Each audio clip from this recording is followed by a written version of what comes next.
այս թեման ես կարծում եմ շատ ավելի երկար ու լայն պետք է քննարկեինք եւ մանավանդ ներգրավեինք օրինակ հիվանդությունների կանխարգելման կենտրոնի մասնագետներին, որոնք ասեին, թե քանի հոգի է այս ընթացքում բուժում ստանում, ինչպիսի աշխատանքները ներքին գործերի նախարարությունը կամ կրթական հաստատությունները իրականացնում կանխարգելման նպատակով, ինչպիսին է օրինակ մաքսանենգության դեպքերի քանակը, ուզում եմ ասեմ նախագծի հիմնավորման մեջ շատ մանրամասնություններ կան, բայց ավելի լայն քննարկման արդյունքում հանրության իրազեկվածությունը, որ սա չարիք է եւ պետք է հեռու մնալ, ավելի լայն կլինի։ Ինչ վերաբերում է նախագծին, առաջինը պարոն Սարգսյան, ՑՄ ազատագրվածների թիվը այժմ Հայաստանում 82-ն է, որոնք այո մեծամասամբ ծանրացնող հանգամանքով սպանություններ են, որոնք կարող են լինել խմբակային կամ կրկնահանցագործությունները, որոնք բավականին մեծ ծավալի են, բայց 82 հոգի են պետության հոգացության ներքո, այսպես ասած, քերակատարողական հիմնարկներում։ Հիմա ձեր բերած թվային պատկերով եթե նայենք, այս 2023 թվականին միայն 1011 հոգի ավելանալու էր ու ամեն տարի այդքան մարդ կարա ՑՄ ազատազրկվի ըստ ձեր նախագծի։ Ես կարծում եմ, որ նաև պատժամիջոցի արդյունավետությունը եւ շատ կոպիտ ասեմ, մի քիչ հանցանքի հետ դա այդքան էլ ճիշտ չի օգտագործել այդ բառը, բայց ծախս արդյունավետությունը այդքան էլ չի, որովհետեւ թե ինչքան է կանխարգելելու հանցանքների տարածվածությունը 1011 հոգուն ՑՄ ազատազրկումը եւ ինչ ծախս է նստելու դա պետության վրա, իրար հետ այդքան էլ համադրելի չեն։ Այդ էս մասով։ Երկրորդը մաքսանենգության հետ կապված մաքսանենգությամբ թմրանյութերի ներմուծումը։ Ես կարծում եմ, որ մեր թե քննչական մարմինների, թե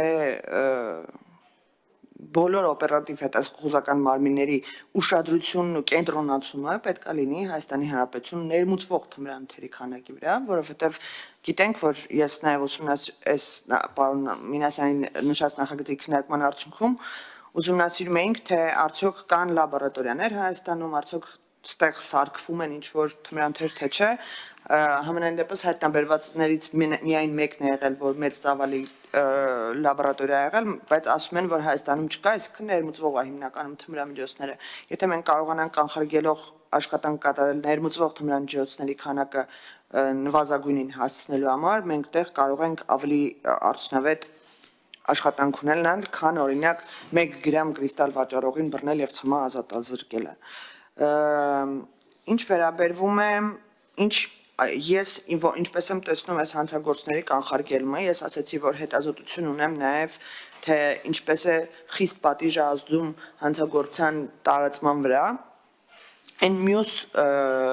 կետերը, որոնք որ նախագծում նշել եք, ես դրանց անդրադարձ չեմ կատարում, որովհետև անկեղծ ձեր հետ լիովին համակարծիք եմ տեխնոլոգիաների ավելացումը եւ անչափահասների նկատմամբ կամ անչափահասների ներգրավմամբ իրականացված արարքների պատիժների ավելացումները, բայց ինչ վերաբերվում է այս ՑՄՀ-ին եւ երրորդ մասին, ստեղ իմ համար առնվազն հարցական է, օրինակ, եթե մենք ընդունում ենք ձեր ըստ նախագծի անչափահասների ներգրավմամբ կամ անչափահասների նկատմամբ կատարված հանցագործությունները, պատկերացնում ենք, որ 14 տարեկան մարդուն կարող ենք ՑՄ ազատազրկել, որտեղ հոդվածով, ըստ ձեր տված հոդվածով հնարավորություն տալիս ենք այդպես բան։ Արդյոք դա ճիշտ է, օրինակ, ներգրավել է հանցագործության մեջ, հանցավոր խմբակ ա եղել, չգիտեմ, այդ երեխային բավականին լուրջ ազդեցության տակ ա եղել ու այդ մարդուն կարող ենք ՑՄ ազատազրկում իրականացնել։ Արդյոք դա ճիշտ է, այդ մարդու կյանքը ամբողջությամբ դնել հարցականի տակ։ Եվ դուք աշխատում եք հիմնականում վախի սինդրոմի վրա, որ մարդ կվախենա եւ չի գնա նման հանցանք կատարելուն, բայց հավատացնում եմ ձեզ, որ 12 տարի նստելն ու ՑՄ ազատազրկումը 14 տարեկանի համար գրեթե նույն պատկերն է ալնելու։ Ես կարծում եմ, որ մենք որպես պետություն պետք է որդեգրենք այն քաղաքականությունը, որը ըստ վերլուծությունների տվել է ազդեցություն այլ երկրներում, դա հիմնականում կրթության վրա, հիման վրա ես գիտեմ, որ օրինակ բարեկային ծառայության աշխատակիցները դպրոցներ են հաճախում եւ վերջի 9-10 դասարաններին դասախոսներ են կարդում, թե ինչպես է ազդում թմրանյութերը մարդու օրգանիզմի վրա։ Ես գիտեմ, որ կրթական հաստատություններում կարանք պարտադիր սարքենք հենց այս ազդեցությունների մասին դասընթացները, վերականգնողական կենտրոնների վրա ուշադրություն դարձնենք, որտեղ մեր հասարակության մեջ ընդունված չի, երևի ընտանիքներում անգամ ընդունված չի, որ պետքա թմրամիջոց օգտագործողին ոչ թե, չգիտեմ, պատժել ու քարկոծել, այլ բուժել, որտեղ այդ մարդը հիվանդ է։ Այդ մարդը հիվանդություն ունի, ոնց որ օրինակ հոգեկան առողջության այլ հիվանդության տեսակները։ Այս վերականգնողական կենտրոնների վրա ձեր բերած օրինակը իհարկե կա, բայց ես կարծում եմ, որ դիմողականությունը բավականին քիչ է մարդկանց կամ ծնողները հակված չեն իրենց երեխաներին տանելու ստուգումների, թեստավորումների, որովհետև հասարակության մոտ այդ ամոթի զգացողությունը կա, որ մարդը բա ինչ կասեն թմրամոլ է եւ այլն, եւ պետք է հակառակը մենք ավելի լայն աջակցություն տանք այդ մարդկանց եւ սոցիալական ծրագրեր իրականացնենք կոնկրետ ռիսկային խմբերի նկատմամբ։ Ինչու՞ չէ նաև երրորդ մասը, որ ասեցի, բացառենք ներմուծումները եւ մաքսիմալ մաքսային կետերի եւ հսկողության կետերի միջոցով կարողանանք մաքսային կետերում հսկողության միջոցով կարողանանք այս հանցագործությունը ավելի թույլատրել Հայաստանում, որտեղ վերացնել ոչ մի երկրին դեռևս չի հաջողվել, ինչքան էլ որ ցմահ կամ մահապատիժ կա տվյալ երկրներում։ Մյուս մասերով նորից եմ կրկնում, ինչքան ազգային ժողովը քննարկի թմրամիջոցների ապօրինի շրջանառության դեմ պայքարի նախագծեր, միայն ողջունելի է եւ ես կարծում եմ մենք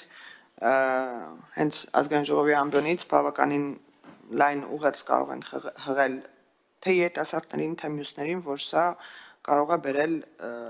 շատ ֆատալ արդյունքների եւ պետք է դեմ գնալ եւ ընդհանրապես չտրվել գայթակղությանը։ Շնորհակալություն։ Հարցեր նախագծի հարակից զեկուցողը, խնդրեմ, պարոն Սարգսյան։ Տիկի Մինասյան հարցի տեսքով անդրադառնա, որպեսզի հետո բաց չթողեմ սրա մասին անդրադարձը։ Նախ երբ ասում եք, որ պետք է քննարկվի, նշեմ, որ 5 ամսից ավել արդեն քննարկվում է եւ կամ պատգամավորներ, ովքեր ինձ դիմել են եւ համատեղ նաեւ քննարկումներ են իրականացրել, նաեւ ինչպես դուք նշեցիք, որ շատ լավ կլիներ, եթե կախվածությունների բուժման կենտրոնի ներկայացուցիչների հետ քննարկում անենք, ու ուրախություն մեզ պետք է ասեմ, որ այդ քննարկումներ են կարել եւ կախվածությունների բուժման ազգային կենտրոնի տնօրենը Սուրեն Նազարը ներկայացրել է, թե քանի անձ է արդեն պաշտոնաթող տնօրենը, ինչեւ մի ամիս առաջ երբ քննարկում էինք անում ղեկավարում էր եւ արդեն եթե չեմ սխալվում մոտ 5 տարի ինքն է ղեկավարում կենտրոնը, 5 տարի ղեկավարում կենտրոնը նշել է, որ ունենք շուրջ 6600, եթե ճիշտ եմ, մոտ 6600 քաղաքացի, ովքեր գրանցված են եւ ըստ տարիների դա աճել է, ամեն տարի որոշ քանակությամբ աճ ենք ունեցել եւ մեթադոնային բուժում են ստանում մոտ 600-ից 700 քաղաքացիներ, այսինքն այդ վերլուծությունները այս մասով ունենք ու քննարկումներ արել ենք առաջինից երկրորդ ընթերցում, եթե կլինի ցանկություն ձեր կամ այլ պատգամավորի կողմից քննարկում կատարել կամ որևէ մասնագիտական խմբի կամ անհատի հետ նույնպես քննարկում անել, կողմեմ եւ կողջունեմ եւ կնախաձեռնեմ նման քննարկումներ, իսկ եթե ուզում եք իմանալ կախվածությունների կենտրոնի 5 տարվա ղեկավարի կարծիքը, նա միանշանակ կողմ էր, որպեսզի առանձնապես խոշոր չափերով թմրամիջոցների իրացումը լինի ցմահ ազատազրկում, նաև նախատեսի, ոչ միայն 14-ից 20, այլ նաև պարտադիր ցմահ ազատազրկում նախատեսի, քանի որ նա գործնականում շփվում է այն մարդկանց հետ եւ նրանց ընտանիքի անդամների հետ, ովքեր տառապում են թմրամիջոցների օգտագործման հետևանքով, նրանց ընտանիքները խեղվում են, նրանք հաճախ մահանում են կամ հայտնվում են ծանր առողջական վիճակում, ապրում են շատ կարճ եւ ըստ նաեւ կախվածությունների կենտրոնի ղեկավարի կան թմրամիջոցներ, որոնց մեկ անգամյա օգտագործումը առաջացնում է կախվածություն, այսինքն քաղաքացի թե կամ մեկ անգամ օգտագործում է այդ թմրամիջոցը,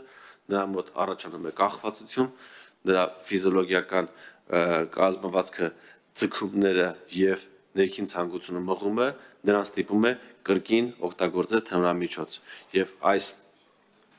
այս առողջական ծանր վիճակով պայմանավորված շատերը գնում են այլ հանցագործությունների կատարման, այսինքն թմրամիջոցների հայտնաբերման կամ օգտագործման նպատակով նաև կատարում են այլ հանցագործություններ, գողություններ եւ այլ հանցագործություններ, որի հետևանքով հնարավորություն կունենան օգտագործելու թմրամիջոց, այսինքն թմրամիջոցների դեմ առնելով եւ մենք նաեւ կնվազեցնենք այլ փոխկապակցված հանցագործությունների աճի միտումները եւ սա կախվածությունների կենտրոնի առաջարկն է։ Իսկ ինչ վերաբերվում է ձեր այն մտքին, որ դուք ասում եք այ 1000 հոգի ցմահ կունենանք, պետք է նշեմ, որ սպանության համար ունենք բազմաթիվ քաղաքացիներ, ցմահ ազատազրկման չեն ազատ կներեք, ունենք բազմաթիվ քաղաքացիներ, ովքեր դատապարտվել են ոչ ցմահ ազատազրկման սպանության համար, այսինքն սպանության համար գործող կարգավորումներով նախատեսում են միջև ցմահ ազատազրկում, այլ ոչ թե ցմահ ազատազրկում